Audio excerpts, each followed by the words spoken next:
संसद के इस नए भवन में जब आदरणीय राष्ट्रपति जी हम सबको संबोधित करने के लिए आई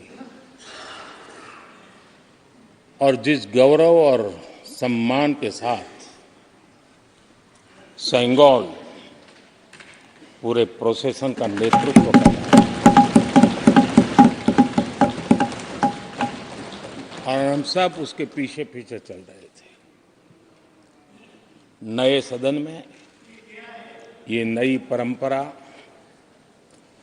भारत के आजादी के उस पवित्र पल का प्रतिबिंब जब साक्षी बनता है तो लोकतंत्र की गरिमा कई गुना ऊपर चली जाती है।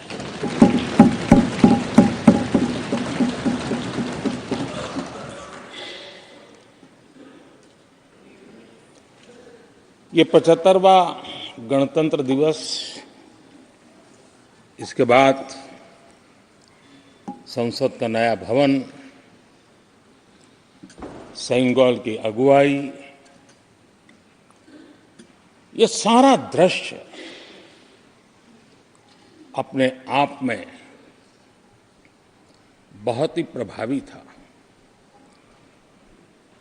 मैं जब वहां से पूरे कार्यक्रम को मैं भागीदारी कर रहा था, यहाँ से तो उतना हमें भव्यता नजर नहीं आती है, लेकिन वहाँ सब मैंने देखा कि वाकई नए सदन में इस गरिमावान उपस्थिति में राष्ट्रपति, उपराष्ट्रपति जी और आप, हम सब के मन को प्रभावित करने वाला वो दृश्य हमेशा हमेशा याद है।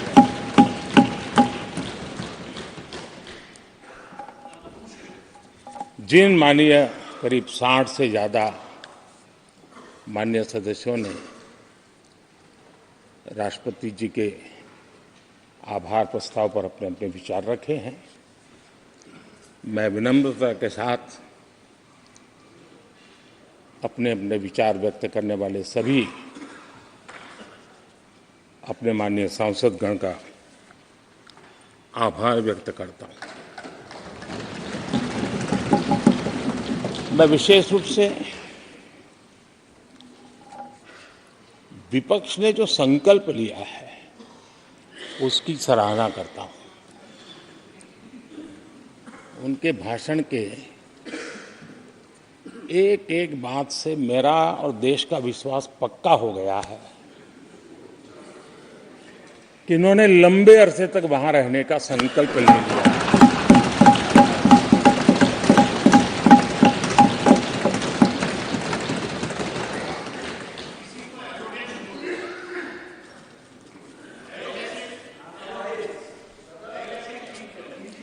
आप कई दशक तक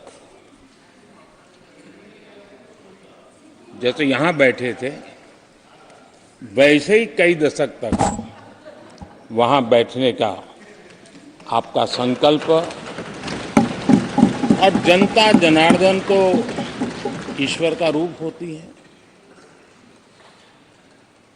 और आप लोग जिस प्रकार से इन दिनों मेहनत कर रहे हैं, मैं पक्का मानता हूं कि ईश्वर रूपी जनता जनार्दन आपको जरूर आशीर्वाद देगी और आप जिस ऊंचाई पे हैं उससे भी अधिक ऊंचाई पर जरूर पहुंचेंगे और अगले चुनाव में दर्शक दिशा में दिखेंगे।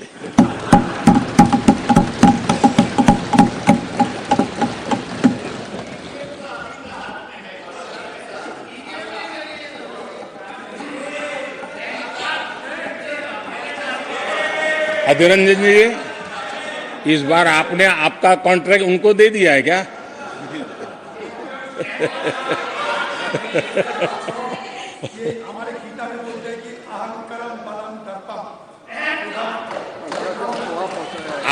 आपने इन्हीं चीजों को पचाया है।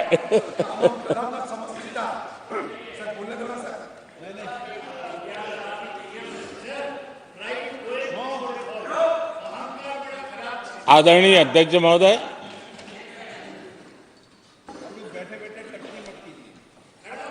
मैं देख रहा हूं कि आप में से बहुत लोग चुनाव लड़ने का हौसला भी खो चुके हैं। और मैंने सुना है बहुत लोग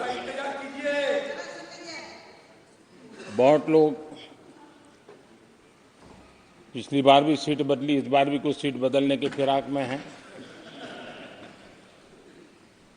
और मैंने सुना है बहुत लोग अब लोकसभा के बजाय राज्यसभा में जाना चाहते हैं।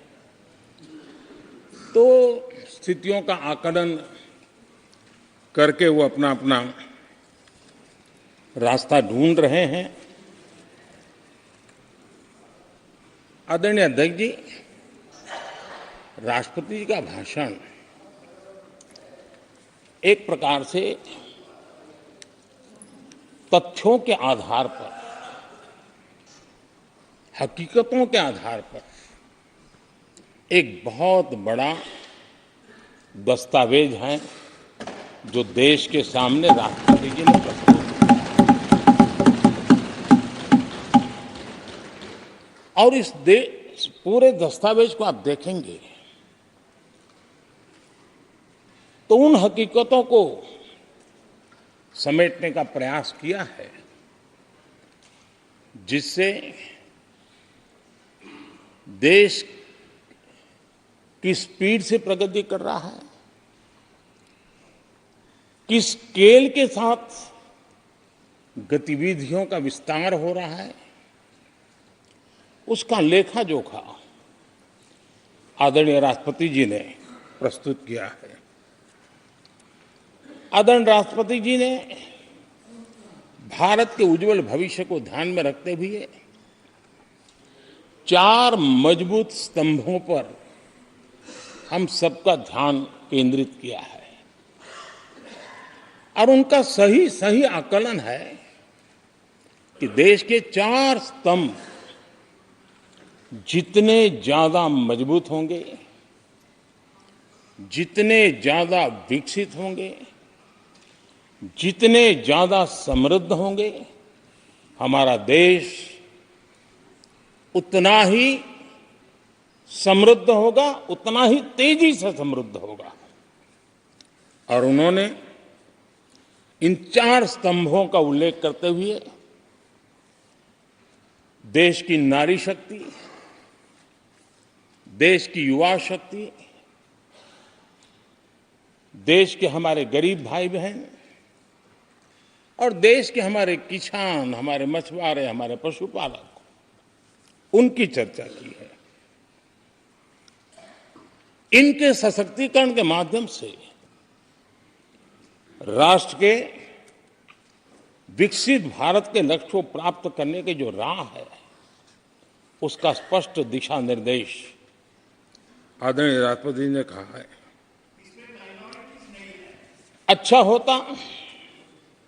हो सकता है आपके यहाँ फिशरमैन माइनॉरिटी के ना हो सकता है आपके यहाँ पशुपालक माइनॉरिटी के ना हो सकता है किसान आपके यहाँ माइनॉरिटी के ना हो सकता है महिलाएं आपके यहाँ माइनॉरिटी में ना हो सकता है कि आपके यहाँ युवा में माइनॉरिटी। क्या हो गया है दादा? क्या देश के युवा जी की बात होती है? समाज के सब वर्ग नहीं होते हैं? क्या देश की नारी की बात होती है? देश की सभी नारी नहीं होती है? कब तक टुकड़ों में सोचते रहोगे? कब तक समाज को बांटते रहोगे? सब सीमा करो। बहुत तोड़ा देश को।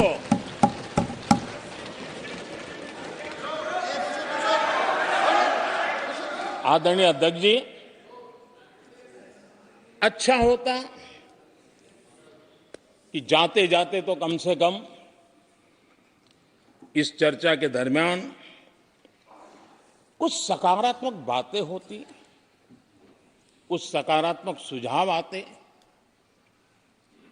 लेकिन हर बार की तरह आप सब साथियों ने देश को बहुत निराश किया, क्योंकि आपकी सोच की मर्यादा देश समझ पा रहा है। और उसको बार बार दर्द होता है कि ये दशा है इनकी, कि सोचने की मर्यादा इतनी है। आदरणीय अध्यक्ष जी, नेता तो बदल गए, लेकिन टेप रिकॉर्डर वही बज रही है, वही बातें, कोई नई बात आती नहीं, और पुरानी ढपली और पुराना राग वही चलता रहता है आपका। चुनाव का वर्ष था, थोड़ी मेहनत करते, कुछ नया निकाल करके लाते, जनता को जरा संदेश दे पाते, उसमें भी फेल गए आप। चलिए, ये भी मैं सिखाता हूं। आदरणीय अध्यक्ष जी, आज विपक्ष की जो हालत होगी ना, इसकी सबसे दोषी कांग्रेस पार्टी है।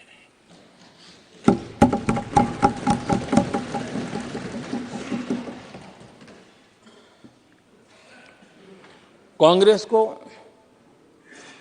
एक अच्छा विपक्ष बनने का बहुत बड़ा अवसर मिला, और 10 साल कम नहीं होते, लेकिन 10 साल में उस दायित्व को निभाने में भी वे पूरी तरह विफल गए।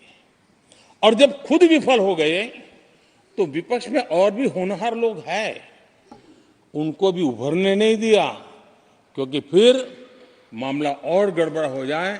इसलिए हर बार यही करते रहे कि और भी विपक्षी जो तेजस्वी लोग हैं उनको दबा दिया जाए।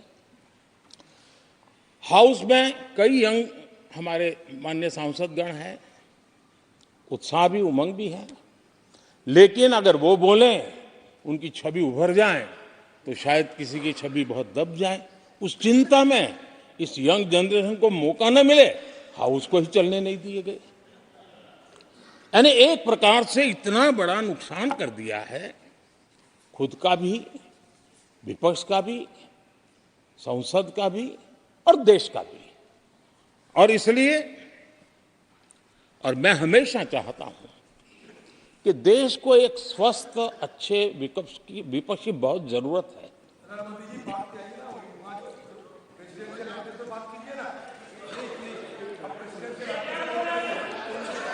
देश ने जितना परिवारवाद का खामियाजा उठाया है, और उसका खामियाजा खुद कांग्रेस ने भी उठाया है। अब अधीर बाबू की हालत हम देख रहे हैं, वरना ये समय था संसद में रहने का, लेकिन परिवारवाद की सेवा तो करनी पड़ती है।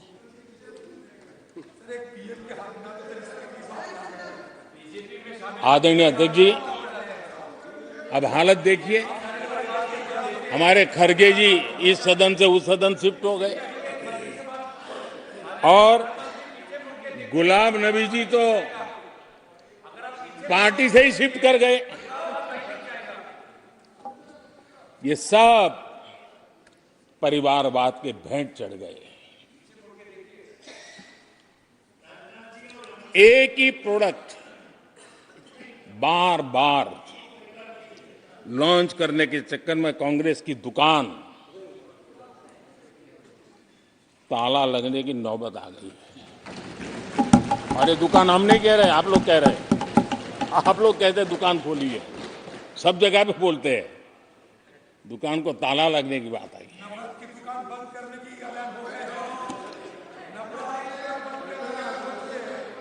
यहां हमारे दादा अपनी आदत छोड़ नहीं पाते हैं, वहां से बैठे बैठे कमेंट कर रहे हैं परिवारवाद की। मैं जरा समझा देता हूं, आज माफ करना अध्यक्ष महोदय, मैं जरा समय ले रहा हूं। आज हम किस परिवारवाद की चर्चा करते हैं? अगर किसी परिवार में अपने बलबूते पर जन समर्थन से एक से अधिक अनेक लोग अगर राजनीतिक क्षेत्र में भी प्रगति करते हैं, उसको हमने कभी परिवारवाद नहीं कहा है। हम परिवारवाद की चर्चा वो करते हैं जो पार्टी परिवार चलाता है, जो पार्टी परिवार के लोगों को प्राथमिकता देती है, जो पार्टी के सारे निर्णय परिवार के लोग ही करते हैं, वो परिवारवाद है। न राजनाथ जी की कोई पॉलिटिकल पार्टी है, न अमित शाह की कोई पॉलिटिकल पार्टी है। और इसलिए जहां एक परिवार को पार्टियां लिखी जाती हैं, वो लोकतंत्र में उचित नहीं है। लोकतंत्र में अनेक एक परिवार के 10 लोग राजनीति में आए, कुछ बुरा नहीं है। हम तो चाहते हैं नौजवान लोग आए।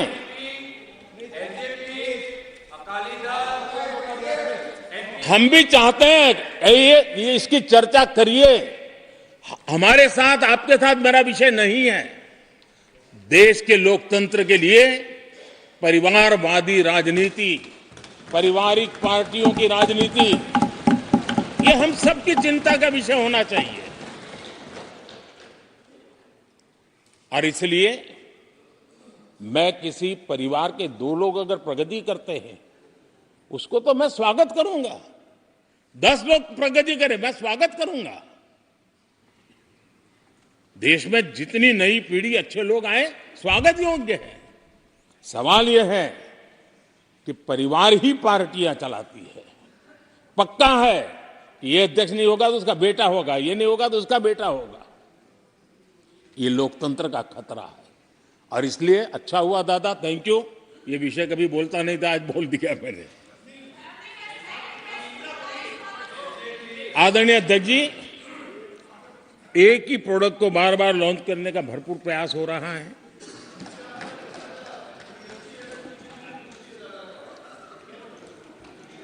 आदरणीय अध्यक्ष जी, कांग्रेस एक परिवार में उलझ गई है। देश के करोड़ों परिवार की आकांक्षाएं और उपलब्धियां वो देख पा ही नहीं रहे, देख सकते नहीं। अपने परिवार के बाहर देखने की तैयारी नहीं है। और कांग्रेस में एक कैंसिल कल्चर डेवलप हुआ है। कुछ भी है कैंसिल, कुछ भी है कैंसिल। ये एक ऐसे कैंसिल कल्चर में कांग्रेस फंस गई है। अगर हम कहते हैं मेक इन इंडिया, तो कांग्रेस कहती है कैंसिल। हम कहते हैं आत्मनिर्भर भारत, कांग्रेस कहती है कैंसिल। हम कहते हैं वोकल फॉर लोकल, कांग्रेस कहती है कैंसिल। हम कहते हैं वंदे भारत ट्रेन, कांग्रेस कहती है कैंसिल। हम कहते हैं संसद की नई इमारत, कांग्रेस कहती है कैंसिल। यानी मैं हैरान हूं, ये कोई मोदी की उपलब्धियां नहीं है, देश की उपलब्धियां है।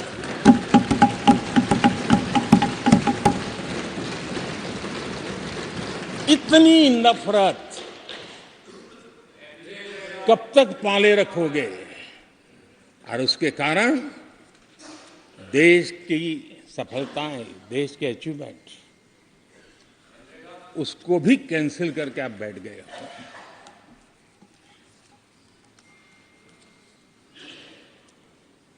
आदरणीय अध्यक्ष जी, राष्ट्रपति जी ने विकसित भारत के रोड मैप पर चर्चा करते हुए आर्थिक पहलुओं पर विस्तार से चर्चा की। अर्थव्यवस्था के मूलभूत जो आधार है, उसके की बारीकी से चर्चा की। और भारत की मजबूत अर्थव्यवस्था को आज पूरी दुनिया सराह रही है, पूरी दुनिया उससे प्रभावित है। और जब विश्व संकट से गुजर रहा है, तब तो उनको और ज्यादा अच्छा लगता है। G20 समिट के अंदर सारे देश ने देखा है कि पूरा विश्व भारत के लिए क्या सोचता है, क्या कहता है, क्या आशा करता है।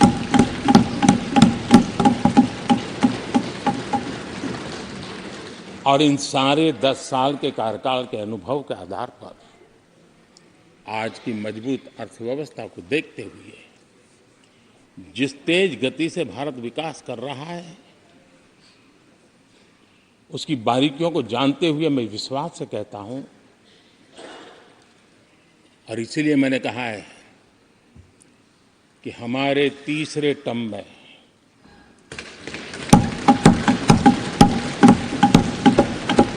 भारत दुनिया की तीसरी बड़ी आर्थिक ताकत बनेगा।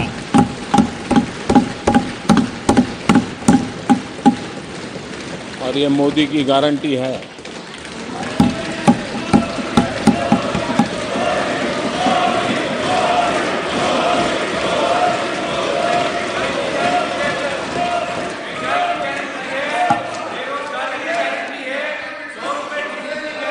आदरणीय अध्यक्ष जी, इनको पहले मौका नहीं दिया था क्या? सबको मौका दिया है ना? हाँ,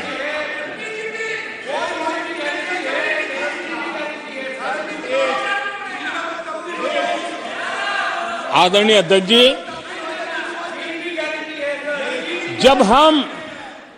जब हम दुनिया की तीसरी बड़ी आर्थिक शक्ति बनकर के उभरेंगे कहते हैं, तो हमारे विपक्ष में बैठे कुछ साथी कैसा कुतर्क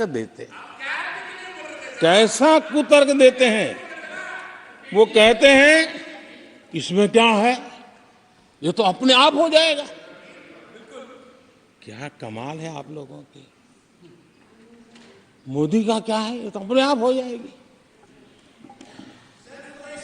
मैं जरा सरकार की भूमिका क्या होती है इस सदन के माध्यम से देश को और विशेष करके देश के युवा मन को बताना चाहता हूं, देश की युवा शक्तियों को बताना चाहता हूं कि होता कैसे है और सरकार की भूमिका क्या होती है।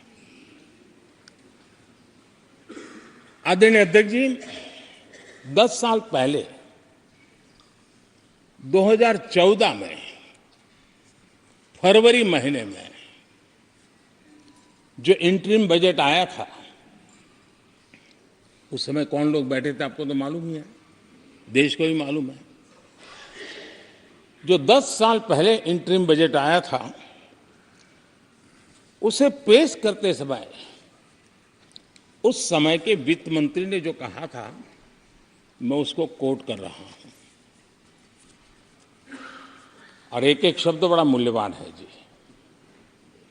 जब आप लोग कहते हैं ना कि तो अपने आप तीसरे नंबर पर जा ही जाएगा, ऐसा कहते हैं, उनको जरा समझना चाहिए। ये उन्होंने क्या कहा था, I now wish to look forward and outline a vision for the future. Vision for the future. पूरे ब्रह्मांड के सबसे बड़े अर्थशास्त्री बोल रहे थे।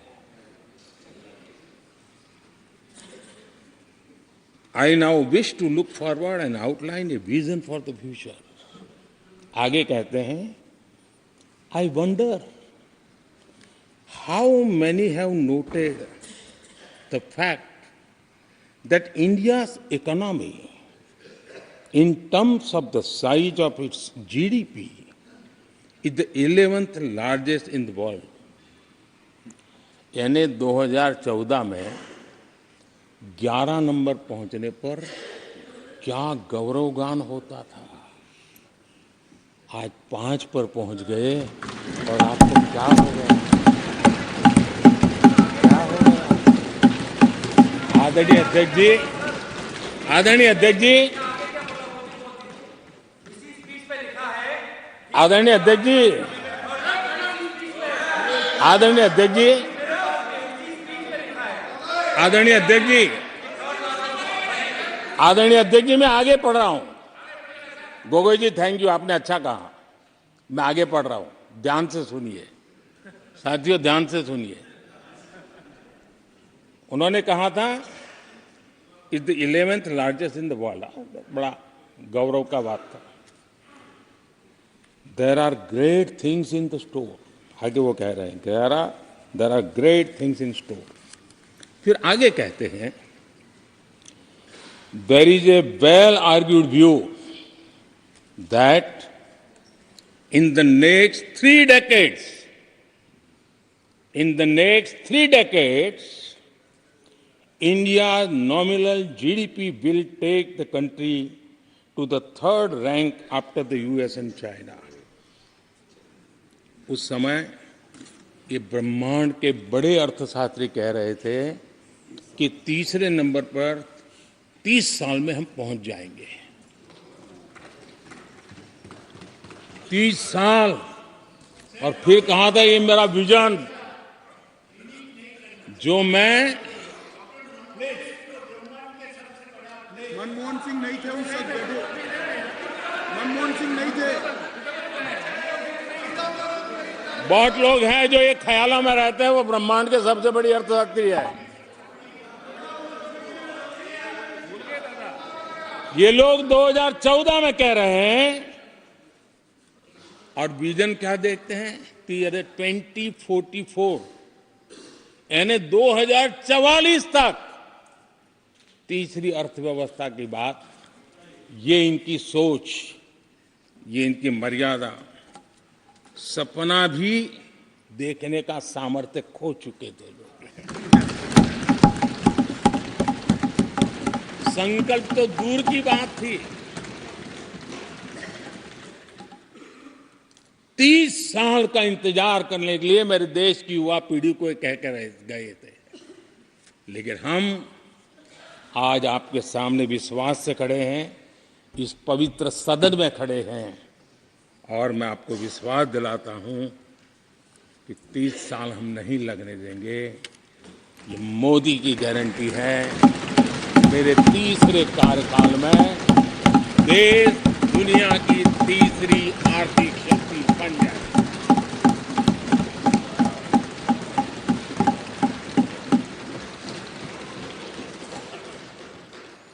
कैसे लक्ष्य रखते थे, उनकी सोच कहां तक जाती थी, दया आती है। और आप लोग 11 नंबर पे बड़ा गर्व कर रहे थे, अब 5 नंबर पहुंचा दिए जी। लेकिन अगर 11 पर पहुंचने से आपको खुशी होती थी, तो 5 नंबर पहुंचने पर भी खुशी होनी चाहिए। देश 5 नंबर पर पहुंचा, आपको खुशी होनी चाहिए। इस बीमारी में फंसे पड़े हो। आदरणीय अध्यक्ष जी, भाजपा सरकार की काम करने की स्पीड, हमारे लक्ष्य कितने बड़े होते हैं, हमारा हौसला कितना बड़ा होता है, वो आज पूरी दुनिया देख रही है।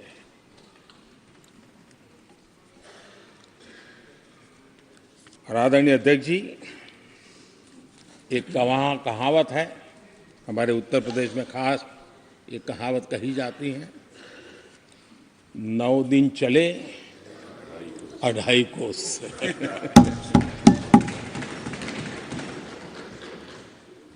और मुझे लगता है कि ये कहावत पूरी तरह कांग्रेस को परिभाषित कर देती है। ये कांग्रेस की सुस्त रफ्तार, कांग्रेस की सुस्त रफ्तार का कोई मुकाबला नहीं। आज देश में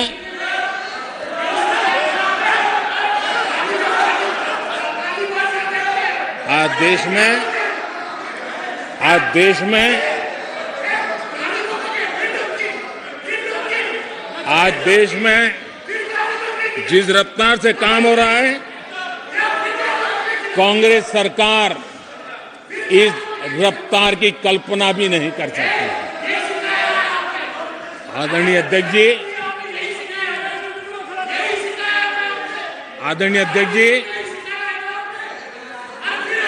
शहरी गरीबों के लिए हमने 400 घर हमने गरीबों के लिए, आदरणीय अध्यक्ष जी, हमने गरीबों के लिए 4 करोड़ घर बनाए।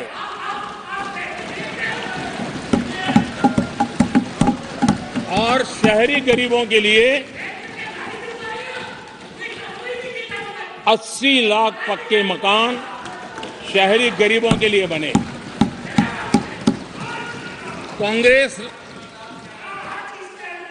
अगर कांग्रेस की रफ्तार से घर बने होते तो क्या हुआ होता, मैं इसका हिसाब लगाता हूं। अगर कांग्रेस की जो रफ्तार थी उस प्रकार से चला होता तो 100 साल लगते, इतना काम करने में 100 साल लगते, 5 पीढ़ियां गुजर जाती। आदरणीय अध्यक्ष जी, 10 वर्ष में 40,000 किलोमीटर रेलवे ट्रैक का इलेक्ट्रिफिकेशन हुआ।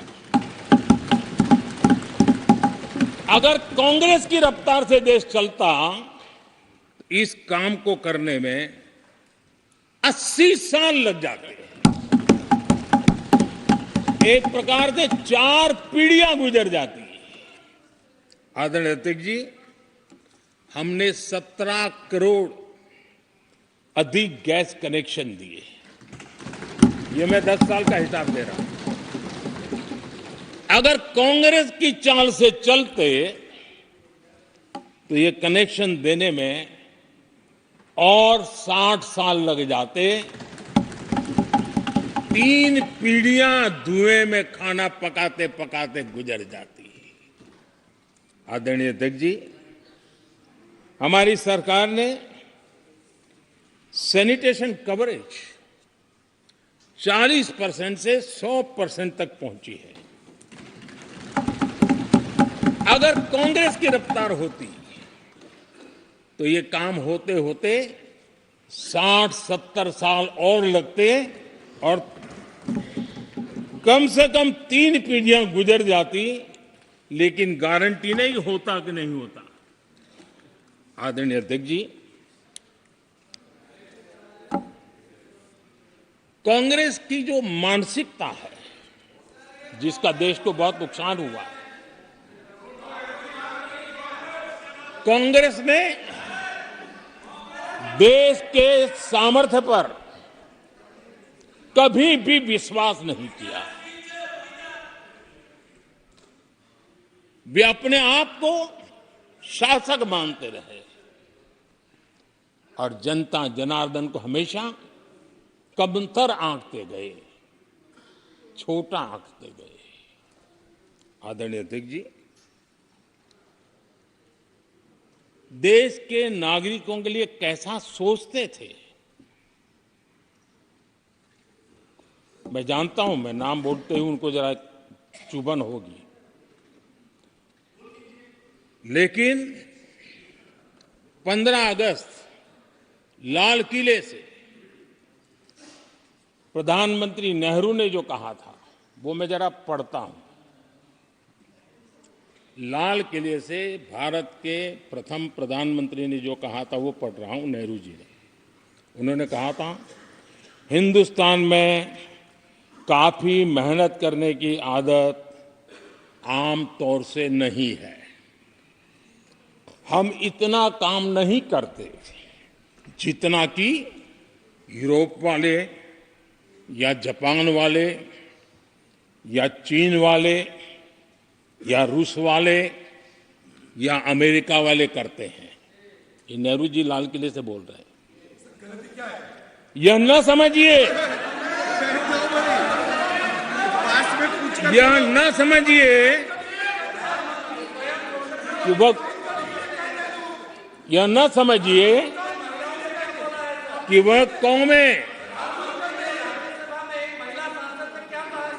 ये न समझिए कि वह कौमें कोई जादू से खुशहाल हो गई।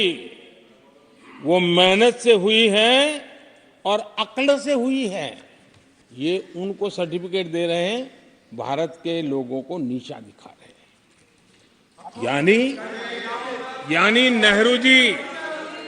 यानी नेहरू जी की भारतीयों के प्रति सोच थी कि भारतीय आलसी है। नेहरू जी की भारतीयों के लिए सोच थी कि भारतीय कम अक्ल के लोग होते हैं। और आदरणीय अध्यक्ष जी, इंदिरा जी की सोच भी उससे ज्यादा अलग नहीं थी। इंदिरा जी ने जो लाल किले से 15 अगस्त को कहा था, लाल किले से 15 अगस्त को इंदिरा जी ने कहा था, दुर्भाग्यवश हमारी आदत ये है कि जब कोई शुभ काम पूरा होने को होता है तो हम आत्मतुष्टि की भावना से ग्रस्त हो जाते हैं, और जब कोई कठिनाई आ जाती है तो हम ना उम्मीद हो जाते हैं। कभी कभी तो ऐसा लगने लगता है कि पूरे राष्ट्र ने ही पराजय भावना को अपना लिया है।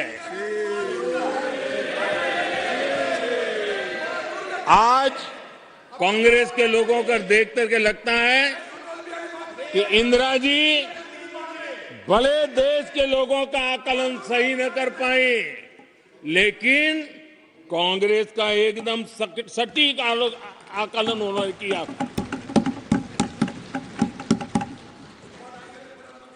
कांग्रेस के शाही परिवार के लोग मेरे देश के लोगों को ऐसा ही समझते थे, उनके विषय में ऐसे ही सोचते।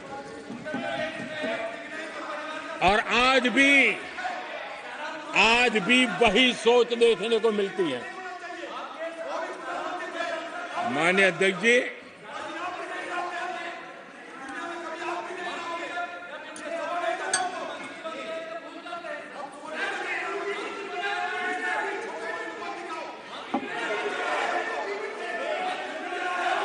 माननीय अध्यक्ष जी, कांग्रेस का विश्वास हमेशा सिर्फ एक परिवार पर रहा है। एक परिवार के आगे वो न कुछ सोच सकते हैं, न कुछ देख सकते हैं। कुछ दिन पहले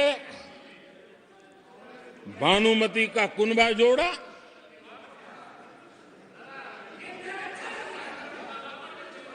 लेकिन फिर एकला चलो रे करने लग गए। कांग्रेस के लोगों ने नया मोटर मैकेनिक का काम सीखा है और इसलिए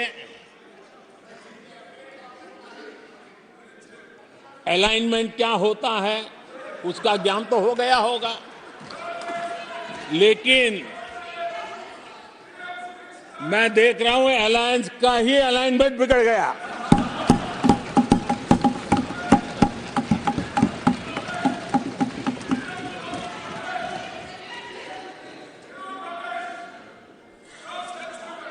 इनको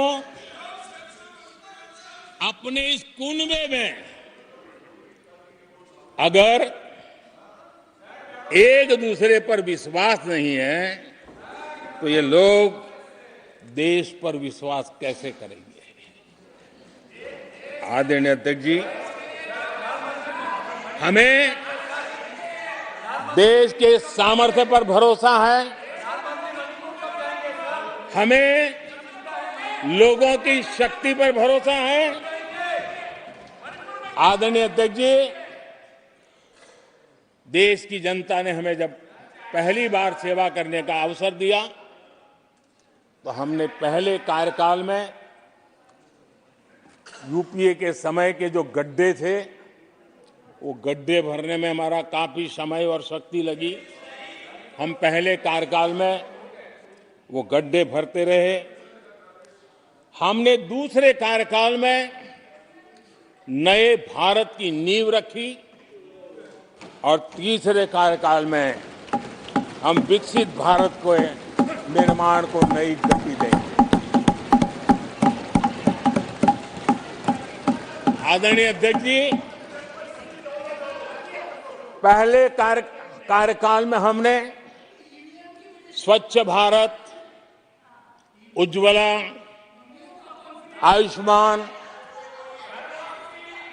आयुष्मान भारत, बेटी बचाओ बेटी पढ़ाओ,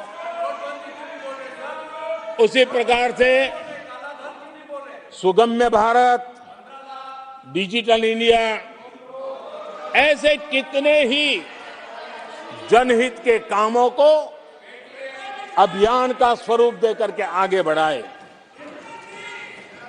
टैक्स व्यवस्था आसान हो, इसके लिए जीएसटी जैसे निर्णय लिए और हमारे इन कामों को देख करके जनता ने भरपूर समर्थन दिया, जनता ने बहुत आशीर्वाद दिए, पहले से भी ज्यादा आशीर्वाद दिए और हमारा दूसरा कार्यकाल प्रारंभ हुआ। दूसरा कार्यकाल संकल्पों और वचनों की पूर्ति का कार्यकाल रहा।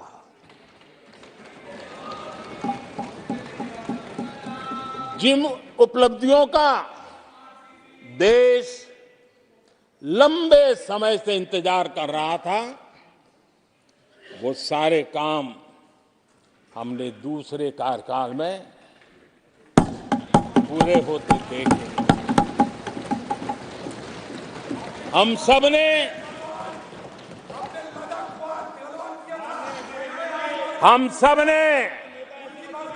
370 खत्म होते हुए देखा।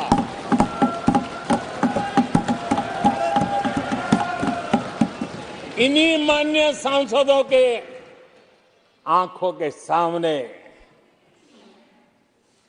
और उनके वोट की ताकत से 370 गया।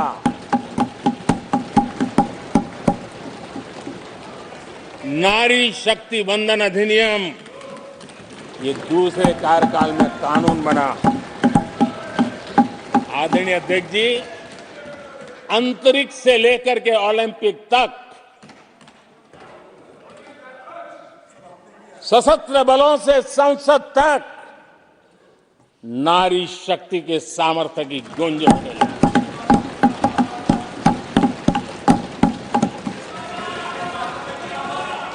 ये नारी शक्ति के सशक्तिकरण को आज देश ने देखा है।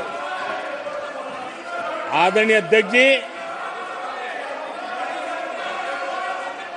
उत्तर से दक्षिण तक, पूरब से पश्चिम तक लोगों ने दशकों से अटकी भटकी लटकी योजनाओं को समयबद्ध तरीके से पूरे होते हुए देखे। आदरणीय अध्यक्ष जी, अंग्रेजी शासन के पुराने दंड प्रधान कानूनों से हम प्लीज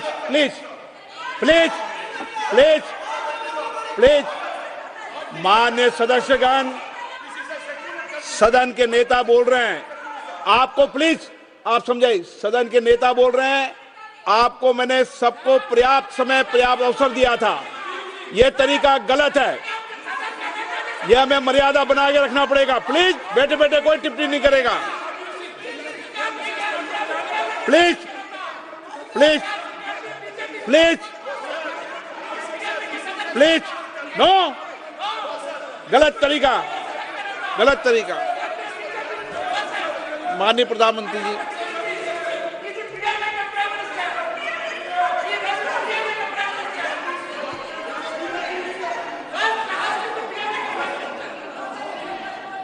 ये तरीका है क्या आपका?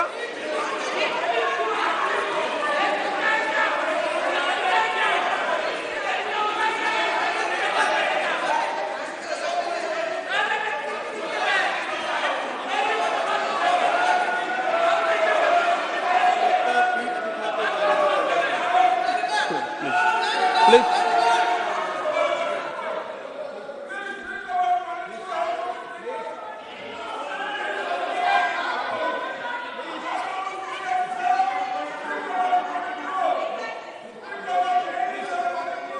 आदरणीय अध्यक्ष जी,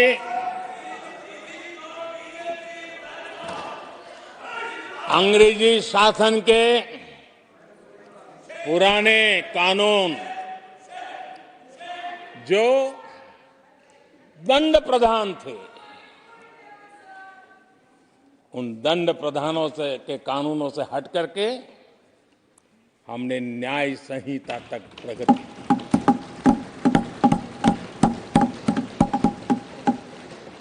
हमारी सरकार ने सैकड़ों ऐसे कानूनों को समाप्त किया जो अप्रासंगिक हो गए थे। सरकार ने 40,000 से ज्यादा कंप्लायंसेस खत्म कर दिए। आदरणीय अध्यक्ष जी, भारत ने अमृत भारत और नमो भारत ट्रेनों से भविष्य की उन्नति के सपने देखे।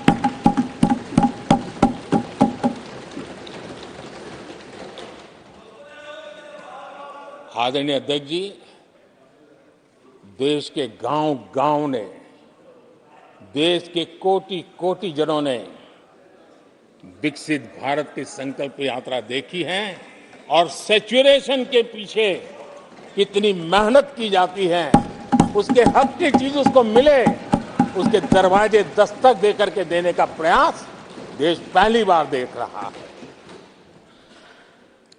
आदरणीय अध्यक्ष जी, भगवान राम, आदरणीय अध्यक्ष जी, भगवान राम न सिर्फ अपने घर लौटे, बल्कि एक ऐसे मंदिर का निर्माण हुआ जो भारत की महान सांस्कृतिक परंपरा को नई ऊर्जा देता रहेगा। और आदरणीय अध्यक्ष जी, अब हमारी सरकार का तीसरा कार्यकाल भी बहुत दूर नहीं है। ज्यादा से ज्यादा 100-125 दिन बाकी है। और अब की बार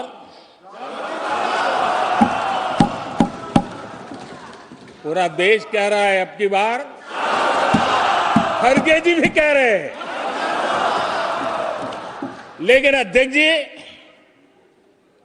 मैं आमतौर पर ये आंकड़े के चक्कर में नहीं पड़ता, लेकिन मैं देख रहा हूं देश का मिजाज एनडीए को तो 400 पार करवा ही के रहेगा, लेकिन भारतीय जनता पार्टी को 370 सीट अवश्य देगा।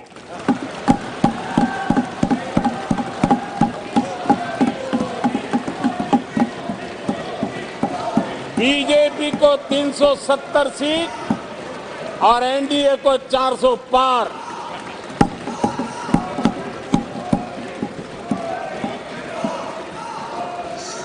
सभा की कार्रवाई इस विषय की समाप्ति तक बढ़ा दी जाए।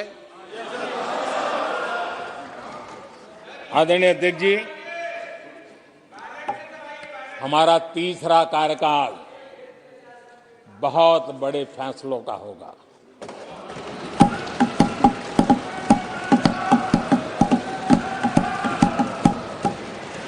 मैंने लाल किले से कहा था और राम मंदिर प्राण प्रतिष्ठा के समय भी मैंने उसको दोहराया था। मैंने कहा था, देश को अगले 1000 वर्षों तक समृद्ध और सिद्धि के शिखर पर देखना चाहिए। तीसरा कार्यकाल अगले 1000 वर्षों के लिए एक मजबूत नींव रखने का कार्यकाल होगा।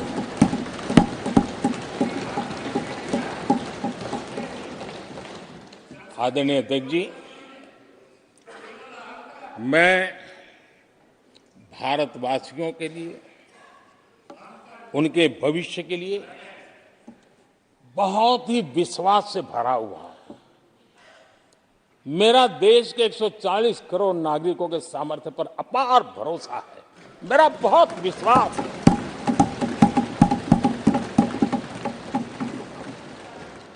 दस वर्षों में 25 करोड़ लोग गरीबी से बाहर आए, ये सामर्थ्य दिखाता है। आदरणीय अध्यक्ष जी, मैंने हमेशा कहा है कि गरीब को अगर साधन मिले, गरीब को अगर संसाधन मिले, गरीब को अगर स्वाभिमान मिले, तो हमारा गरीब गरीबी को परास्त करने का सामर्थ्य रखता है। और हमने वो रास्ता चुना और मेरे गरीब भाइयों ने गरीबी को परास्त करके दिखाया है। और इसी सोच के साथ हमने गरीब को साधन दिए, संसाधन दिए, सम्मान दिया, स्वाभिमान दिया। 50 करोड़ गरीबों के पास आज बैंक खाता है। कभी वो बैंक से गुजर नहीं पाता। 4 करोड़ गरीबों के पास पक्का घर है। घर उसके स्वाभिमान को एक नया सामर्थ्य देता है। 11 करोड़ से अधिक परिवारों को पीने का शुद्ध जल पानी नल से मिल रहा है।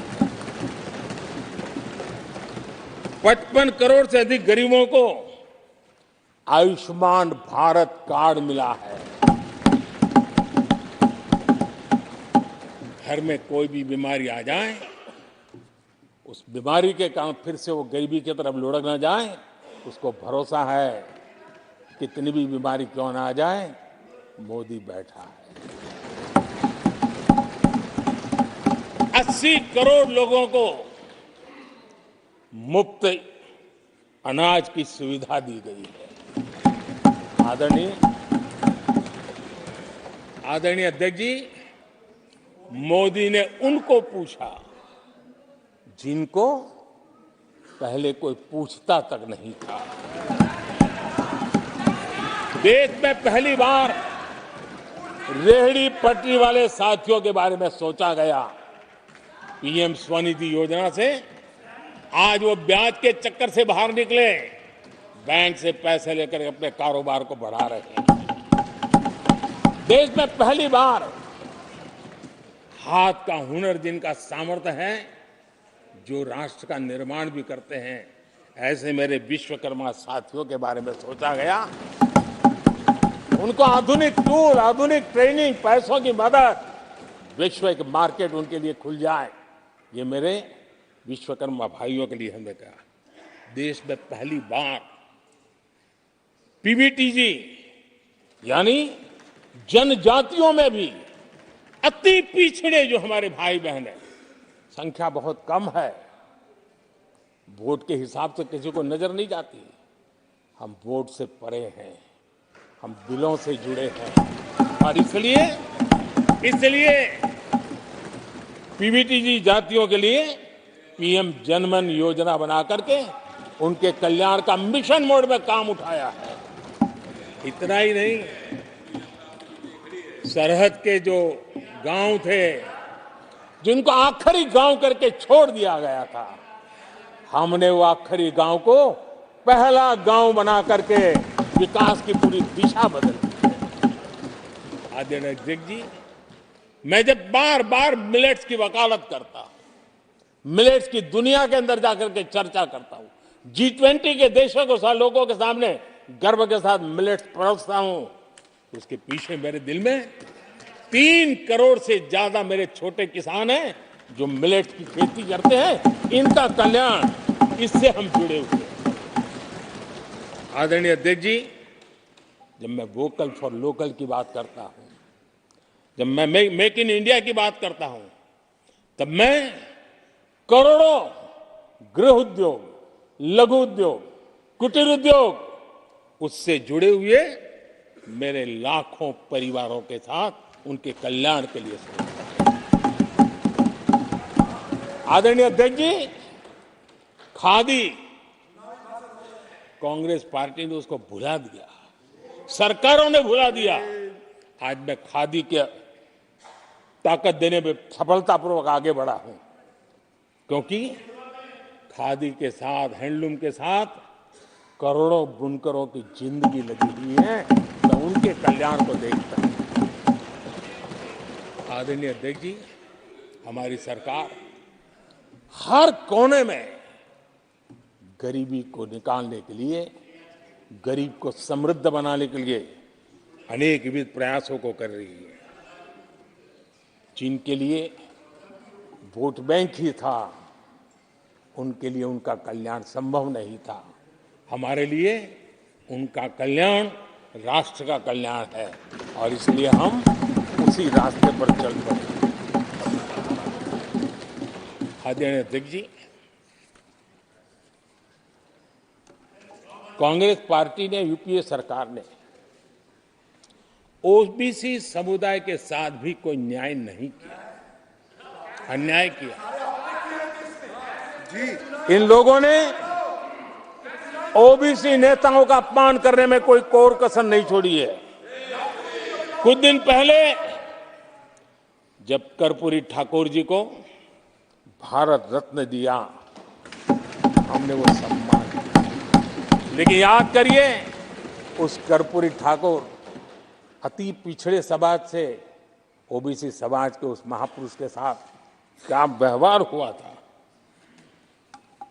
किस प्रकार से उनके साथ जुल्म किया। 1970 में बिहार के मुख्यमंत्री बने तो उनको पद से हटाने के लिए कैसे कैसे खेल खेले गए थे। उनकी सरकार अस्थिर करने के लिए क्या कुछ नहीं किया गया था। आदरणीय अध्यक्ष जी, कांग्रेस को अति पिछड़ा व्यक्ति बर्दाश्त नहीं हुआ था।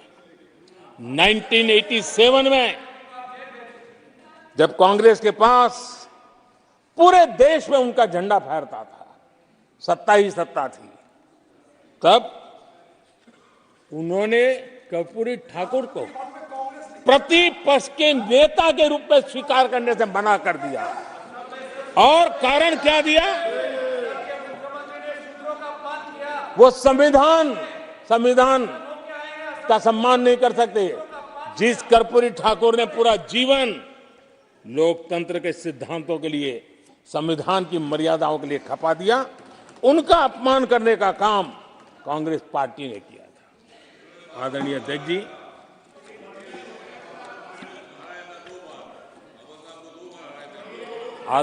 जी, कांग्रेस के हमारे साथियों को आजकल इस पर बहुत चिंता जताते हैं कि सरकार में ओबीसी कितने लोग हैं, कितने पद पर कहां है, उसके हिसाब किताब करते रहते हैं। लेकिन मैं हैरान हूं, उनको इतना सबसे बड़ा ओबीसी नजर नहीं आता है। कहां आंखें बंद करके बैठ जाते हैं। आदरणीय अध्यक्ष जी, जरा मैं ये दुनिया भर की चीजें करते हैं, मैं कहना चाहता हूं, ये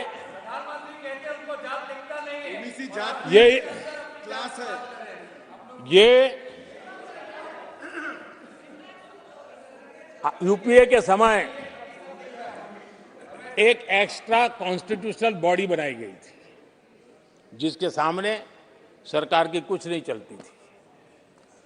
नेशनल एडवाइजरी काउंसिल, जरा कोई निकाल करके देखे उसमें क्या कोई ओबीसी था क्या? जरा निकाल के देखिए। इतनी बड़ी बड़ी पावरफुल बॉडी बनाई थी और वो तो अपॉइंट कर रहे थे। आदरणीय अध्यक्ष जी, पिछले 10 वर्षों में नारी शक्ति के सशक्तिकरण को लेकर के अनेक विविध कदम उठाए गए। नारी के नेतृत्व में समाज के सशक्तिकरण पर काम किया गया है। आदरणीय अध्यक्ष जी, अब देश की बेटी, हिंदुस्तान में कोई ऐसा सेक्टर नहीं है जहां देश की बेटियों के लिए दरवाजे बंद हो।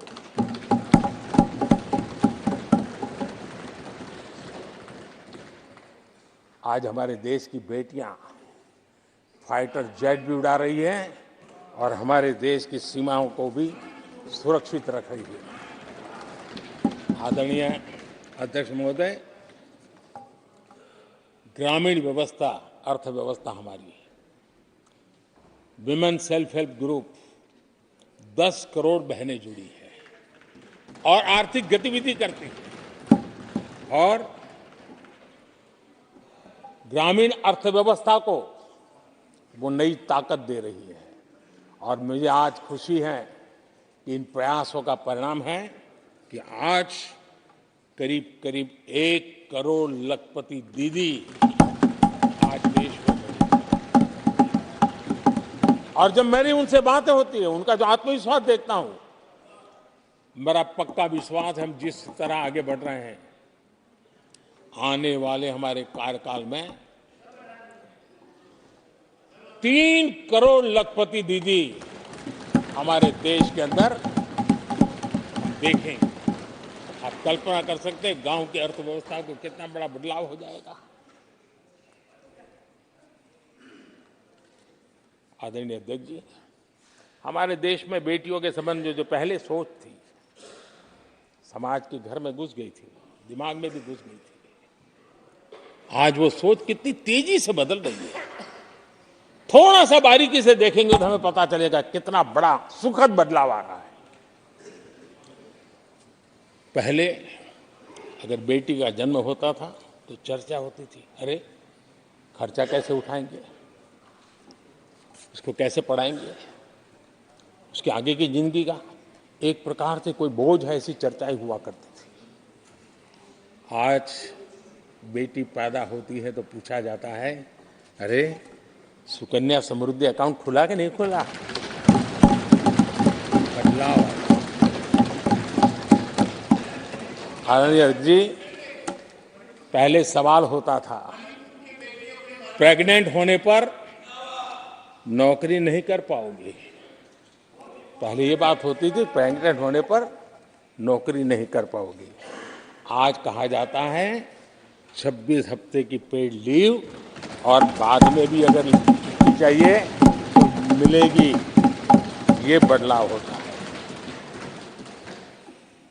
पहले समाज में सवाल होते थे कि महिला होकर नौकरी क्यों करना चाहती हो, क्या पति की सैलरी कम पड़ रही, ऐसे सवाल होते थे। आज लोग पूछ रहे हैं, मैडम आपका जो स्टार्टअप है ना बहुत प्रगति कर रहा है, क्या मुझे नौकरी मिलेगी। ये बदला।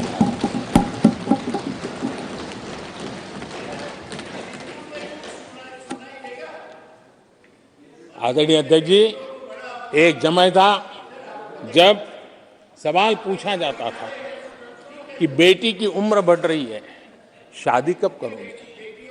बेटी की उम्र बढ़ रही है, शादी कब करोगे। आज पूछा जाता है, बेटी पर्सनल और प्रोफेशनल दोनों कामों को संतुलित कितना बढ़िया करती हो, कैसे करती हो।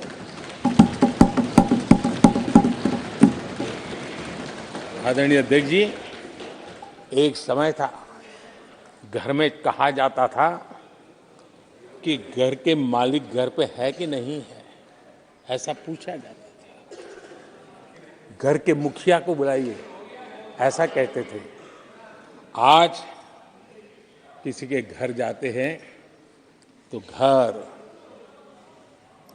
महिला के नाम पर, बिजली का बिल उसके नाम पर आता है, पानी गैस सब उसके नाम पर।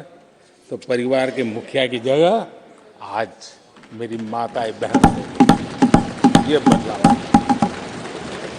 ये बदलाव अमृतकाल में विकसित भारत का हमारा जो संकल्प है ना, इसकी एक बहुत बड़ी शक्ति के रूप में उभरने वाला है और मैं उस शक्ति के दर्शन कर पा रहा हूं। आदरणीय अध्यक्ष महोदय,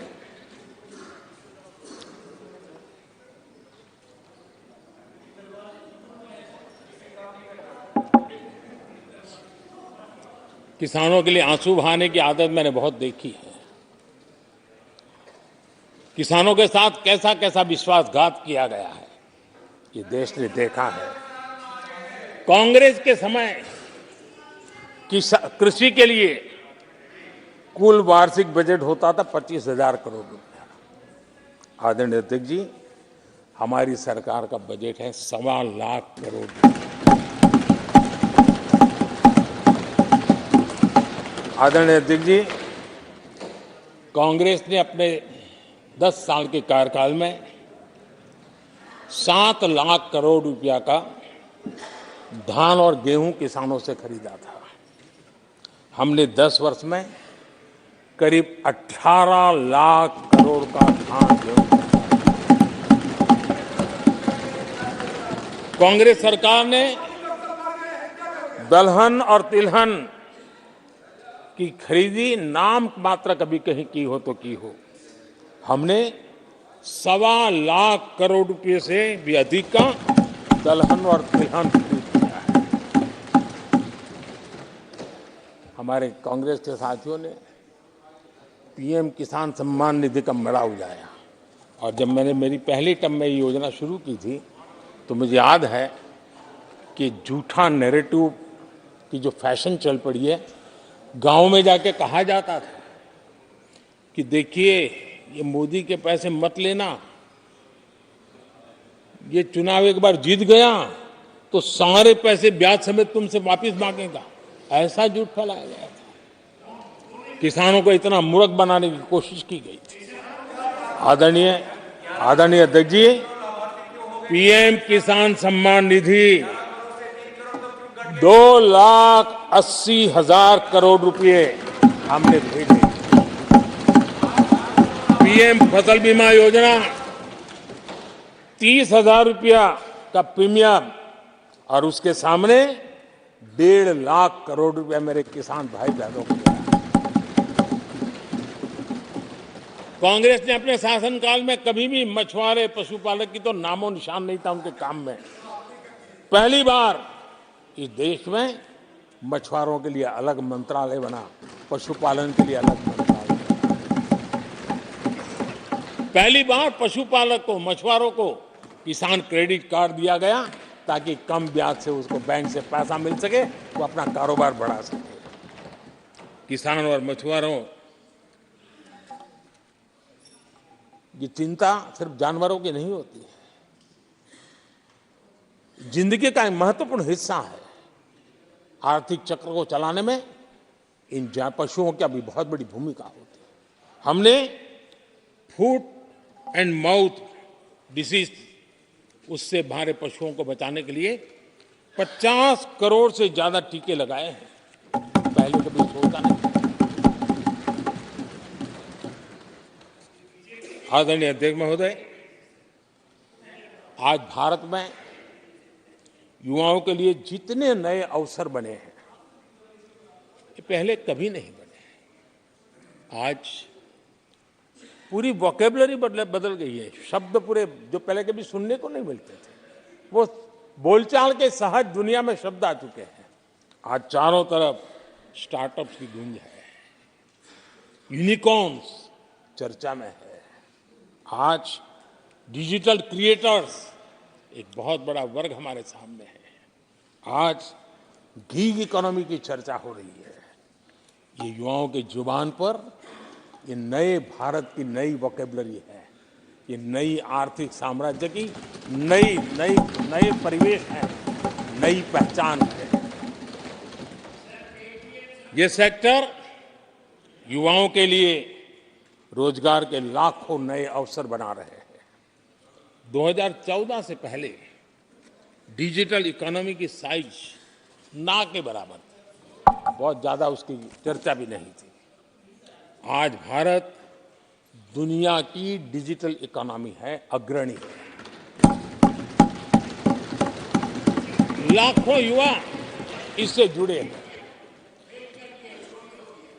और आने वाले समय में ये डिजिटल इंडिया मूवमेंट जो है वो देश के नौजवानों के लिए अनेक अवसर, अनेक रोजगार, अनेक प्रोफेशंस के लिए अवसर लेकर के आने वाला है।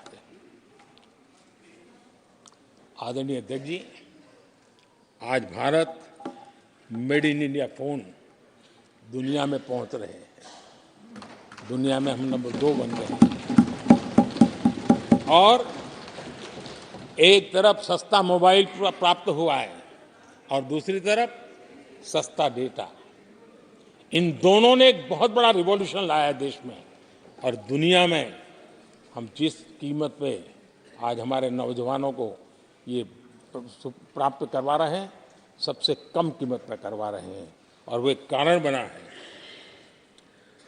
आज मेड इन इंडिया अभियान, रिकॉर्ड मैन्युफैक्चरिंग, रिकॉर्ड एक्सपोर्ट, यह देश देख रहा है। आदरणीय जी, ये सारे काम हमारे नौजवानों के लिए सबसे ज्यादा रोजगार लाने वाले काम हैं, सबसे ज्यादा रोजगार के अवसर पैदा करेंगे।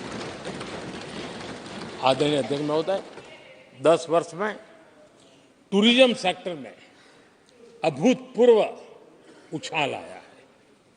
हमारे देश में ये ग्रोथ और टूरिज्म सेक्टर ऐसा है जिसमें कम से कम पूंजी निवेश में अधिक से अधिक लोगों को रोजगार देने वाला अवसर है और सामान्य से सामान्य व्यक्ति को भी ये रोजगार देने वाला अवसर है। स्वरोजगार की सबसे ज्यादा संभावनाएं वाला टूरिज्म क्षेत्र है। 10 वर्ष में एयरपोर्ट 2 गुने बने। भारत सिर्फ एयरपोर्ट बने ऐसा नहीं है, भारत दुनिया का तीसरा बड़ा डोमेस्टिक एविएशन सेक्टर बना, दुनिया के तीसरे बड़े। हम सबको खुशी होनी चाहिए। भारत की जो एयरलाइंस कंपनियां हैं उन्होंने 1000 नए एयरक्राफ्ट के ऑर्डर दिए। देश में 1000 नए एयरक्राफ्ट, और जब इतने सारे हवाई जहाज ऑपरेट होंगे, सारे एयरपोर्ट कितने धमधमते होंगे, कितने पायलट्स की जरूरत पड़ेगी, कितने हमें क्रू मेंबर चाहिए, कितने इंजीनियर चाहिए, कितने ग्राउंड सर्विस के लिए लोग चाहिए। यानी रोजगारी के नए नए क्षेत्र खुलते जा रहे हैं। एविएशन सेक्टर भारत के लिए एक बहुत बड़ा नया अवसर बनकर के आया है। आदरणीय अध्यक्ष जी, हमारी कोशिश नहीं है कि इकोनॉमी को हम फॉर्मलाइज करने की दिशा में मजबूती से कदम उठाए, युवाओं को नौकरी भी मिले, सोशल सिक्योरिटी भी मिले। इन दोनों को लेकर के और आपने जिन बातों के आधार पर हम निर्णय करते हैं और देश में भी माना जाता है, वो एक होता है डाटा ईपीएफओ का। ईपीएफओ में जो रजिस्ट्रेशन होता है 10 साल में करीब 18 करोड़ नए सब्सक्राइबर आए, और वो तो सीधा पैसों से जुड़ा खेल होता है, उसमें फर्जी नाम नहीं होते हैं। मुद्रा लोन पाने वालों में 8 करोड़ लोग ऐसे हैं जिन्होंने जीवन में पहली बार कारोबार अपना शुरू किया है, बिजनेस। और जब मुद्रा लोन लेता है तो खुद तो रोजगारी पाता है, 1 या 2 और लोगों को भी रोजगारी देता है, क्योंकि तो उसका काम ऐसा होता है। हमने लाखों स्ट्रीट वेंडर्स को सपोर्ट किया है। 10 करोड़ महिलाएं एसएचजी से जुड़ी, जैसा मैंने कहा 1 लाख, और लखपति दीदी 1 करोड़, ये अपने आप में बहुत। और मैंने जैसा कहा हम 3 करोड़ के टारगेट को। आदरणीय अध्यक्ष जी, कुछ आंकड़े हैं जो अर्थशास्त्री समझते हैं, नहीं सामान्य मानवी भी समझता है। 2014 से पहले के 10 वर्षों में इंफ्रास्ट्रक्चर के निर्माण में करीब करीब 12 लाख करोड़ का बजट था। 10 साल में 12 लाख करोड़। बीते 10 वर्षों में इंफ्रास्ट्रक्चर निर्माण के अंदर बजट 44 लाख करोड़, 44 लाख करोड़। रोजगार कैसे बढ़ते हैं इससे समझ आता है। आदरणीय अध्यक्ष जी, इस राशि से जितनी बड़ा मात्रा में काम हुआ है, उसके कारण इतने लोगों को रोजी रोटी मिली है, इसका आप अंदाज कर सकते हैं। हम भारत को मैन्युफैक्चरिंग का, रिसर्च का, इनोवेशन का हब बने, उस दिशा में देश की युवा शक्ति को प्रोत्साहित कर रहे हैं, व्यवस्थाएं विकसित कर रहे हैं, आर्थिक मदद के योजनाएं बना रहे हैं। आदरणीय अध्यक्ष जी, एनर्जी के क्षेत्र में हम हमेशा डिपेंडेंट रहे। एनर्जी के सेक्टर में हमें आत्मनिर्भर होने की दिशा में बहुत कुछ करने की आवश्यकता है, और हमारी कोशिश है ग्रीन एनर्जी की तरफ। हाइड्रोजन को लेकर के हम बहुत बड़ी मात्रा में आगे बढ़ रहे हैं, उसमें अभूतपूर्व निवेश। उसी प्रकार से दूसरा क्षेत्र है जिसमें भारत को लीड लेनी होगी, वो है सेमीकंडक्टर। पिछली सरकारों ने जितने प्रयास किए लेकिन सफलता नहीं मिली। अब हम जिस स्थिति में पहुंचे हैं, मैं विश्वास से कहता हूं कि हमारे 3 दशक खराब भले हो गए, लेकिन आने वाला समय हमारा है। हम सेमीकंडक्टर के क्षेत्र में अभूतपूर्व निवेश में देख रहा हूं और भारत दुनिया को एक बहुत बड़ा कंट्रीब्यूशन करेगा। इन सारे कारणों से आदरणीय अध्यक्ष जी, क्वालिटी जॉब की संभावनाएं बहुत बढ़ने वाली हैं और जिसके कारण समाज में जैसे जैसे हमने एक अलग स्किल मिनिस्ट्री बनाई, उसके पीछे हेतु ये है कि देश के नौजवानों को हुनर मिले और ऐसे अवसर मिले, और हम इंडस्ट्री 4.0 उसके लिए मैन पावर को तैयार करते हुए आगे बढ़ने की दिशा में काम कर रहे हैं। आदरणीय अध्यक्ष जी, यहाँ महंगाई को लेकर के काफ़ी कुछ बातें की गई है। मैं जरूर चाहूँगा कि देश के सामने कुछ सच्चाइयाँ आनी चाहिए। इतिहास गवाह है, जब भी कांग्रेस आती है महंगाई लाती है।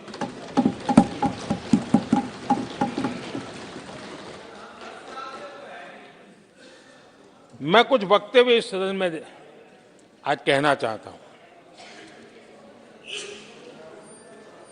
और किसी की आलोचना करने के लिए नहीं कह रहा हूं, लेकिन हो सकता है कि हमारी बात जो समझ नहीं पाते हैं वो अपने लोगों की बात को समझने का प्रयास करेंगे।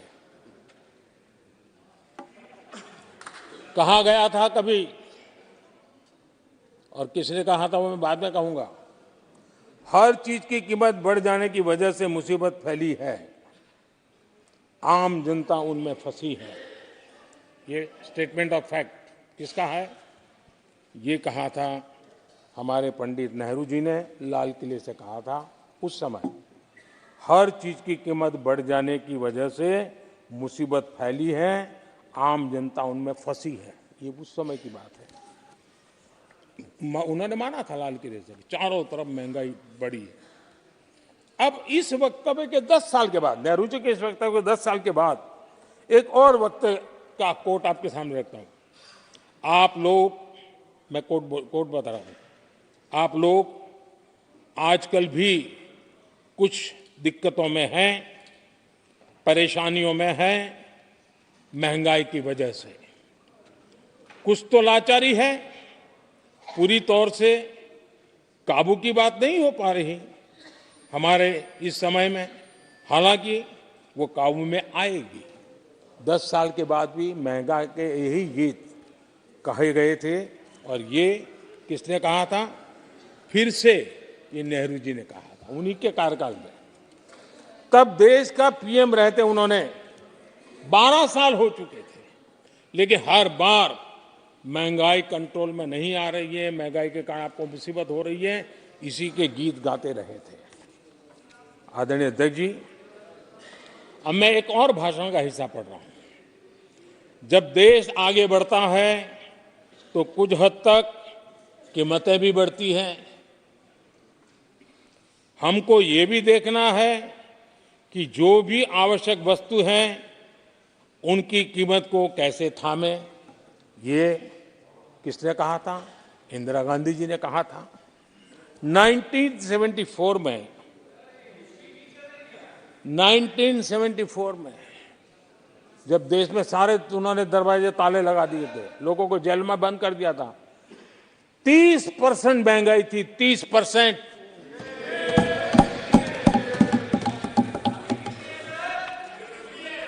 आदरणीय अध्यक्ष जी,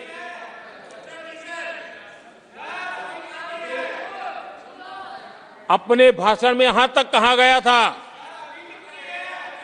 क्या कहा था? आप चौंक जाएंगे। उन्होंने कहा था अगर जमीन न हो, यानी कुछ पैदावार के लिए जमीन न हो, तो अपने गमले और कनस्तर में सब्जी उगा लें। ये ऐसी सलाहें उच्च पद पर बैठे हुए लोग दिया करते थे। जब देश में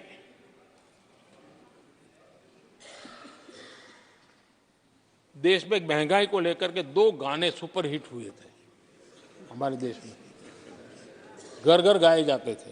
एक महंगाई मार गई और दूसरा महंगाई डायन खाए जा, डायन खाए जात है। और ये दोनों गाने कांग्रेस के शासनकाल में आए। आदरणीय अध्यक्ष जी, यूपीए के शासनकाल में महंगाई डबल डिजिट में थी, डबल डिजिट में महंगाई थी, इसको नकार नहीं सकते हैं। और यूपी का सरकार का तर्क क्या था जी? असंवेदनशीलता। ये कहा गया था कि महंगी आइसक्रीम खा सकते हो तो महंगाई का रोना क्यों रो रहे हो, ये कहा गया था, ये कहा गया था। जब भी कांग्रेस आई है उसने महंगाई को ही मजबूत किया।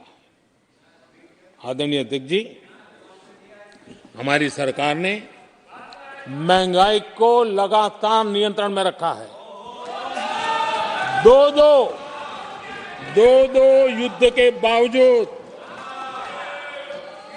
और 100 साल में आए सबसे बड़े संकट के बावजूद महंगाई नियंत्रण में है और हम कर पाए हैं।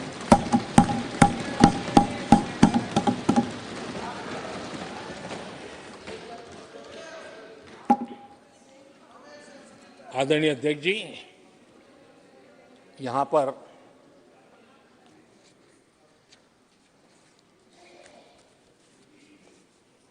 बहुत गुस्सा व्यक्त किया गया। जितना हो सका उतने कठोर शब्द में गुस्सा व्यक्त किया गया। उनका दर्द मैं समझता हूं, उनकी मुसीबत और ये गुस्सा मैं समझता हूं, क्योंकि तीर निशाने पर लगा है।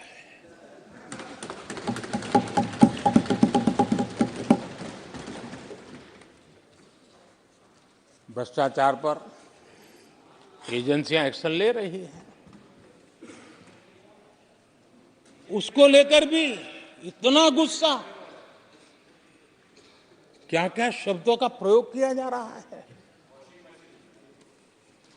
आदरणीय अध्यक्ष जी, 10 साल पहले हमारे सदन में, पार्लियामेंट में क्या चर्चा होती थी? सदन का पूरा समय घोटालों की चर्चा पर जाता था, भ्रष्टाचार की चर्चा पर जाता था, लगातार एक्शन की डिमांड होती थी। सदन यही मांग करता रहता था, एक्शन लो, एक्शन लो, एक्शन लो। वो कालखंड देश ने देखा है, चारों तरफ भ्रष्टाचार की खबरें रोजमर्रा। और आज जब भ्रष्टाचारियों पर एक्शन लिया जा रहा है तो लोग उनका समर्थन में हंगामा करते हैं। आदरणीय अध्यक्ष जी, इनके समय में एजेंसियों का सिर्फ और सिर्फ राजनीतिक उपयोग के लिए उपयोग किया जाता था, बाकी उनको कोई काम करने नहीं दिया जाता था। अब आप देखिए उनके कालखंड में क्या हुआ। पीएमएलए एक्ट के तहत हमने पहले के मुकाबले 2 गुने से अधिक केस दर्ज किए। कांग्रेस के समय में ईडी ने 5,000 करोड़ रुपए की संपत्ति जब्त की। हमारे कार्यकाल में ईडी ने 1 लाख करोड़ रुपए की संपत्ति दी।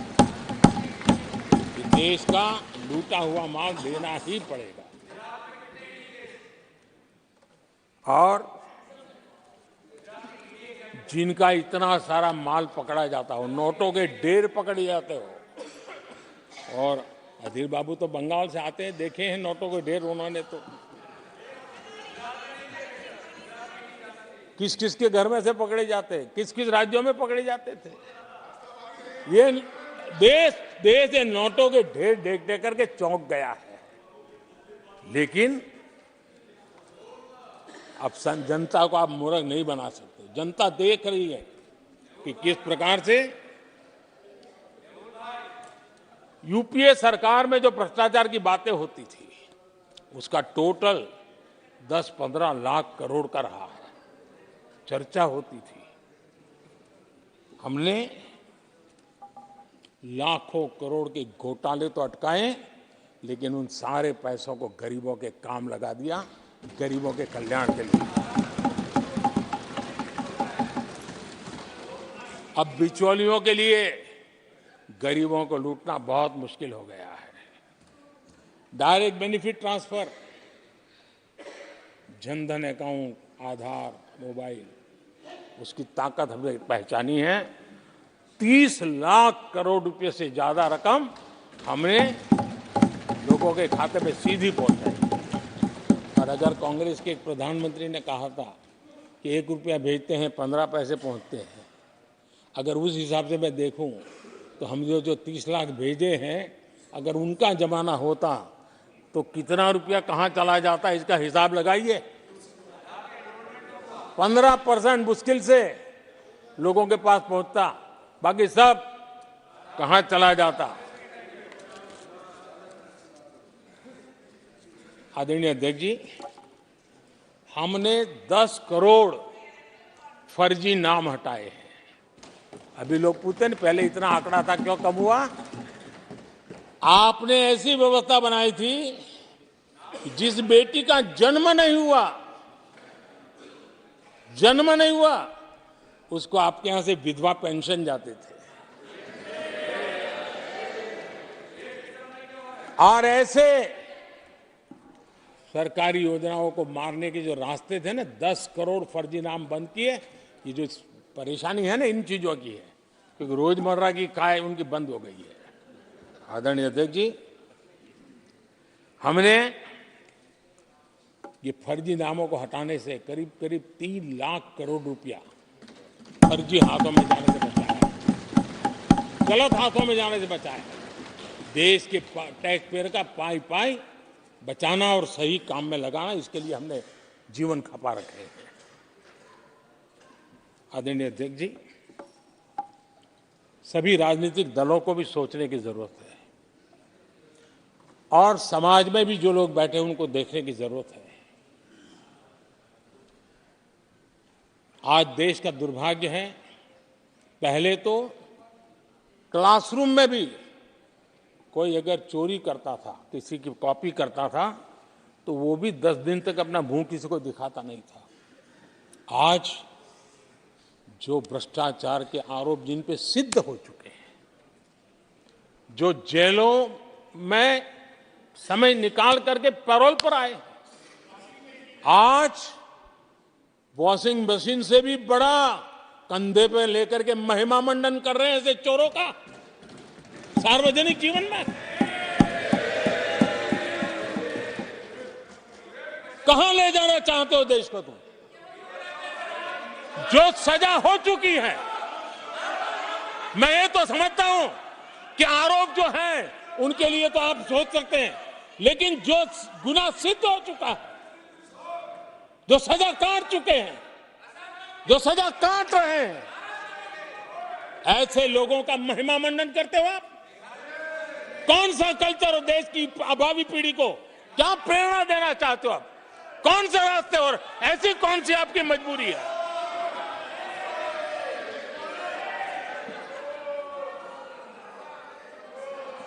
और ऐसे लोगों का महिमा मंडन किया जा रहा है, उनको महान बताया जा रहा है। जहां संविधान का राज है, जहां लोकतंत्र है, माननीय अध्यक्ष जी, ऐसी बातें लंबी नहीं चल सकती हैं। ये लोग लिख करके रखें कि ये जो महिमा मंडन का काम चल रहा है उनका, वो अपने ही खात्मे की चिट्ठी पे सिग्नेचर कर रहे हैं लोग।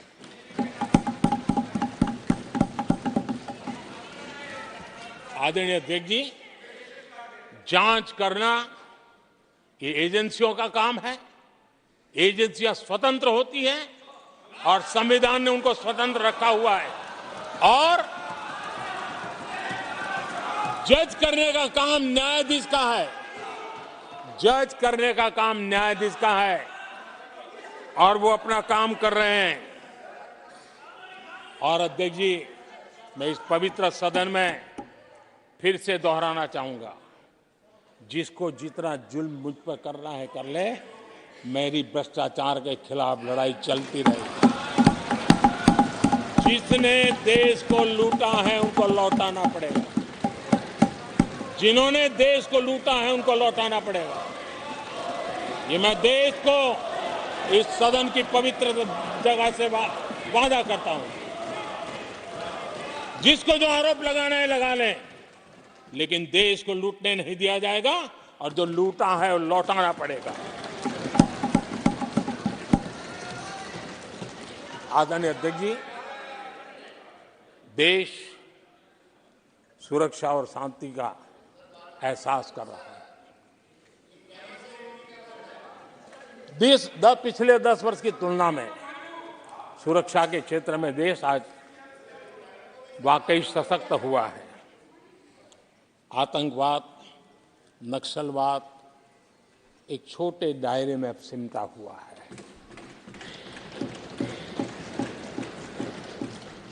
लेकिन भारत की जो टेररिज्म के प्रति जीरो टॉलरेंस नीति है, आज पूरे विश्व को भी भारत की इस नीति की तरफ चलने के लिए मजबूर होना पड़ा।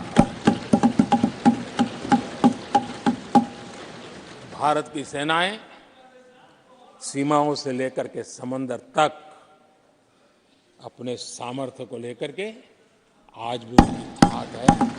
हमें हमारी सेना के पराक्रम पर गर्व होना चाहिए। हम कितना ही उनके मोरल तोड़ने की कोशिश करें, मुझे मेरी सेना पर भरोसा है। मैंने उनके सामर्थ्य को देखा है। कुछ राजनेता सेना के लिए हल्के फुल्के शब्द बोल दें, इससे मेरे देश की सेना डिमोरलाइज होगी। ये सपनों में कोई रहते तो निकल जाए। देश के मूड को वो खत्म नहीं कर सकते, और किसी के एजेंट बन करके इस प्रकार की भाषा अगर कहीं से भी उठती है, देश कभी स्वीकार नहीं कर सकता है। और जो खुलेआम देश में अलग देश बनाने की वकालत करते हैं,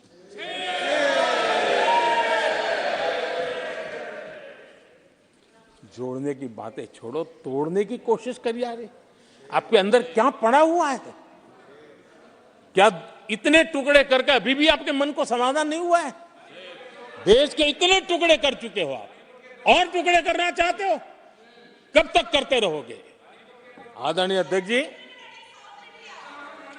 इसी सदन में अगर कश्मीर की बात होती थी तो हमेशा चिंता का स्वर निकलता था, छिटाकशी होती थी, आरोप प्रत्यारोप होते थे। आज जम्मू कश्मीर में अभूतपूर्व विकास की चर्चा हो रही है और गर्व के साथ हो रही है। पर्यटन लगातार बढ़ रहा है। G20 समिट होती है वहां, पूरा विश्व आज उसकी सराहना करता है। आर्टिकल 370 को लेकर के कैसा हुआ बना के रखा था। कश्मीर के लोगों ने जिस प्रकार से उसको गले लगाया है, कश्मीरी जनता ने जिस प्रकार से गले लगाया है, और आखिर के ये समस्या किसकी देन थी? किसने देश के माथे पर मारा था? किसने भारत के संविधान के अंदर इस प्रकार की दरार करके रखी हुई थी? आदरणीय अध्यक्ष जी, अगर नेहरू जी का नाम लेते हैं तो उनको बुरा लगता है, लेकिन कश्मीर को जो समस्याएं झेलनी पड़ी उसके मूल में उनकी ये सोच थी, और उसी का परिणाम है देश को भुगतना पड़ा। जम्मू कश्मीर के लोगों को, देश के लोगों को नेहरू जी की गलतियों का बहुत बड़ी कीमत चुकानी पड़ी है। आदरणीय अध्यक्ष जी, वो भले गलतियां करके गए, लेकिन हम मुसीबतें झेल करके भी गलतियों सुधारने के लिए हमारी कोशिश जारी रखेंगे। हम रुकने वाले नहीं हैं। हम देश के लिए काम करने के लिए निकले हुए लोग हैं। हमारे लिए नेशन फर्स्ट है। आदरणीय अध्यक्ष जी, मैं सभी राजनीतिक दलों के नेताओं से आग्रह करूंगा, सभी माननीय सदस्यों से आग्रह करूंगा, भारत के जीवन में एक बहुत बड़ा अवसर आया है। वैश्विक परिवेश में भारत के लिए बड़ा अवसर आया है। एक नए आत्मविश्वास के साथ आगे बढ़ने का अवसर आया है। राजनीति अपनी जगह पे होती है, आरोप प्रत्यारोप अपनी जगह पर होता है, लेकिन देश से बढ़कर कुछ नहीं होता है। और इसलिए आइए मैं निमंत्रण देता हूं आपको, कंधे से कंधा मिलाकर के हम देश के निर्माण के लिए आगे बढ़े। राजनीति में किसी भी जगह पर रहते हुए भी राष्ट्र निर्माण में आगे बढ़ने में कोई रुकावट नहीं आती। आप इस राह को मत छोड़िए। मैं आपका साथ मांग रहा हूं, मां भारती के कल्याण के लिए साथ मांग रहा हूं। मैं विश्व के अंदर जो अवसर आया है उस अवसर को बुलाने के लिए आपका साथ मांगता हूं। मैं आपका सहयोग चाहता हूं 140 करोड़ देशवासियों की जिंदगी को और समृद्ध बनाने के लिए और सुखी बनाने के लिए। लेकिन अगर आप साथ नहीं दे सकते हैं और अगर आपका हाथ ईंटें फेंकने पर ही तुला हुआ है, तो आप लिख करके रखिए, आपकी हर ईंट को मैं विकसित भारत की नींव मजबूत करने के लिए लगाऊंगा।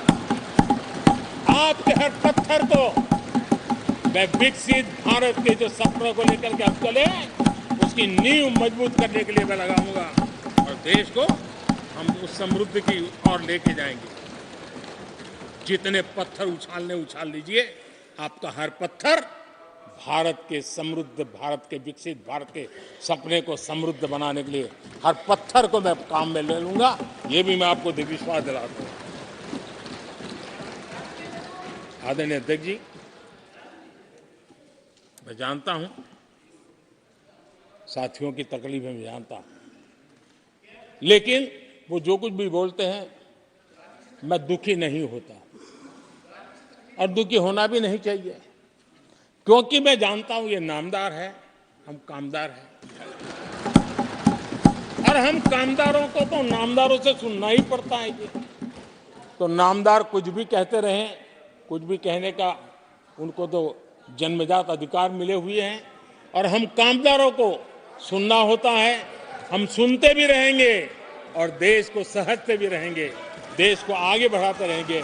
आदरणीय अध्यक्ष जी, आपने मुझे इस पवित्र सदन में आदरणीय राष्ट्रपति जी के उद्बोधन को समर्थन करने के लिए बोलने का अवसर दिया। मैं आदरणीय राष्ट्रपति जी के इस उद्बोधन को समर्थन देते हुए धन्यवाद प्रस्ताव पर आभार व्यक्त करते हुए मेरी वाणी को विराम देता हूं।